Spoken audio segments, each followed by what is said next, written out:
Excuse me, do you know where the nearest money exchange is? I called out to the night guard at the bus station, my voice a little shaky from the long ride. He pointed lazily in the direction of the main road. You go that way, turn right at the 7-Eleven, then left, open at 6. It was 2 a.m. in Penang, and I had just arrived from a month-long scuba diving stint on an island, my skin a few shades darker and my mind still buzzing from the tranquil life I'd left behind. The air had the scent of durian and diesel, a stark contrast to the salty ocean breeze I'd grown accustomed to. I'd come to this bustling city with a newfound sense of adventure, spurred by a chance encounter with a breathtakingly beautiful Japanese girl in a van. She had the kind of smile that could light up a room, and I'd found myself drawn to her like a moth to a flame. Her name was Mika, and she had a fiery spirit that matched her fiery red hair. We'd spent hours chatting about our travels, our hopes, and our fears. She was from Texas, of all places, and had a twang in her voice that was as charming as it was unexpected. Her friend, a blur of laughter and stories, had disappeared into the night with another backpacker, leaving us to navigate the cobblestone streets of the city alone. I'd managed to track her down to this hostel, and now I was standing in the lobby, hoping she was still awake. The hostel was a colorful chaos of backpacks and travel-weary faces. I scanned the common room, searching for the familiar spark in her eyes. They were glued to her phone screen, her thumbs dancing as she typed away. She looked up as I approached, her eyes widening slightly before a smile spread across her face. "You made it," she said, her voice a warm hug in the cool air-conditioned room. "Yeah," I replied, trying to play it cool. Couldn't stay away from the mainland for too long. Mika looked at me quizzically for a moment before her smile grew. "Come on," she said, grabbing her bag. "Let's find you a bed before the party gets too wild." Party on the roof was in full swing, a kaleidoscope of languages and laughter. Travelers from all walks of life had gathered to share tales of their journeys. The air was thick with the scent of cheap beer. The city lights twinkled like stars beneath the shadow of the towering skyscrapers. It was easy to get lost in the sea of faces, but my eyes kept finding hers.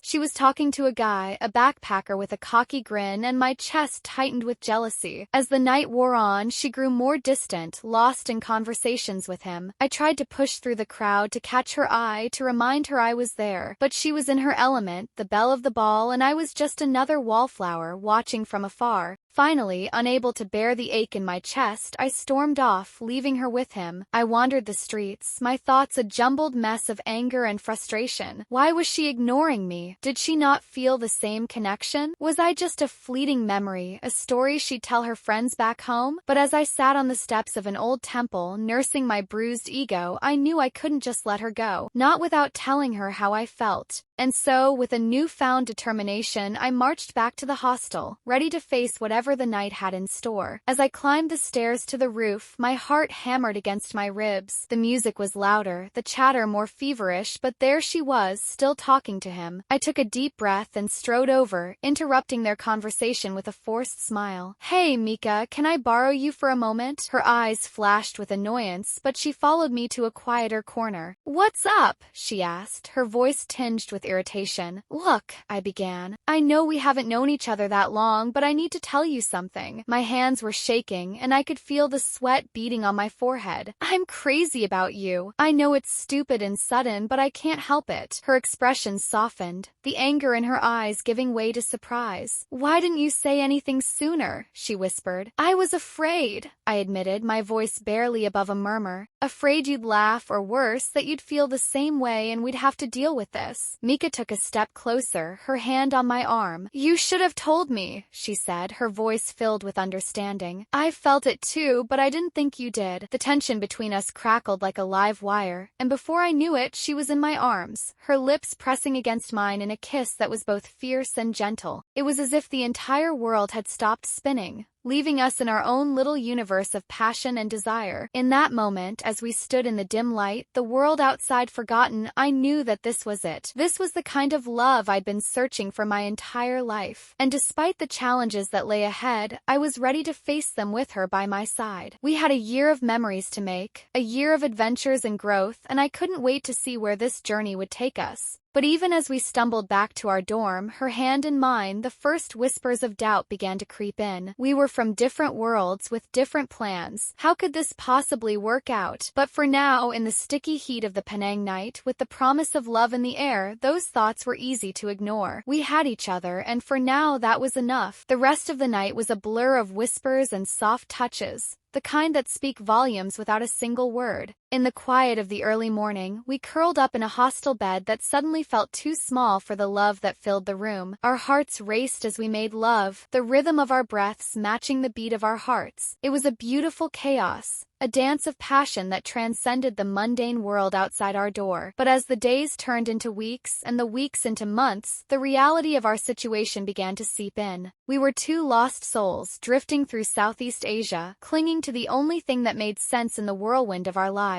Each other. We talked about the future, about her dreams of becoming a doctor, about the life she had waiting for her back in Texas. I tried to imagine myself in that world, in the gleaming halls of a hospital, holding her hand as she saved lives. But all I could see was the ocean, the sand between my toes, and the freedom of a life untethered. One evening, as the sun dipped below the horizon, painting the sky in hues of pink and gold, we sat on a beach in Thailand, the waves lapping gently at our toes. "I love you," she said, her voice filled with a sadness that made my heart ache. "But I can't do this forever. I need to go home." The words hit me like a tidal wave, washing away the sand castles of our shared dreams. I knew she was right. We couldn't live in this bubble of love and adventure indefinitely. The thought of letting her go was unbearable. "I understand," I murmured, trying to keep the tremor from my voice. "But I'll miss you." We held each other tightly, the warmth of her body a stark contrast to the coldness spreading through my soul. I knew this was it. The end of our grand adventure, the closing chapter of our love story. And yet, as the stars began to twinkle in the velvet sky, I couldn't help but feel a spark of hope. Maybe, just maybe, we could find a way to make it work. The days leading up to our inevitable parting were a mix of bittersweet moments and desperate attempts to hold on to what we had. We took photographs in every city, every temple, every beach, trying to capture the essence of our love in pixels. We whispered sweet nothings and shared silent tears, our hearts heavy with the weight of our impending separation. On the eve of her departure, we lay on the roof of the hostel, the same place where we had first kissed, and watched the lights of the city flicker like distant stars. "I don't want to go," she whispered, her voice thick with emotion. "Neither do I," I replied, my throat tight. "But you have to. You're meant for great things." Mika turned to me, her eyes shimmering with unshed tears. "What about us?" I took her hand in mine, squeezing it tightly. "Us? We're going to be a story we tell for the rest of our lives." And with that, we kissed one last time, the taste of salt and sweetness mingling on our lips, a poignant reminder of the ocean that had brought us together and would now separate us once more. As she disappeared into the night, I knew that she was taking a piece of my heart with her, leaving me with a yearning that would never truly be satiated. Our love was a comet, brilliant and fleeting, and all I could do was watch as it streaked across the sky, forever out of reach.